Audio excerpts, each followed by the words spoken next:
अजी अपरे तो संगतां पहुंचियां सेवा लैके। वाहिगुरू चढ़दी कला रखे, क्योंकि अपने इलाके का इत्थे औजला ढक्क का लंगर चलता है, वो च सारियां संगतां बहुत सेवा पा रही हैं। ते सारे भरा पहुंचे है। हाँ लंगर है जी साडे औजला ढक्क का।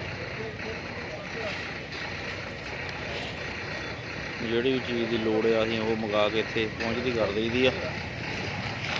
होर भी किसी भरा ने आउणा हुंदा पुछ लिया करो, क्योंकि अपने इलाके का लंगर इत्थे जिन्ना भी हुंदा वध तो वध आपां सारे सहयोग करिए, तां कि लंगर जिहड़ा चलदा रहे चढ़दी कला दे विच।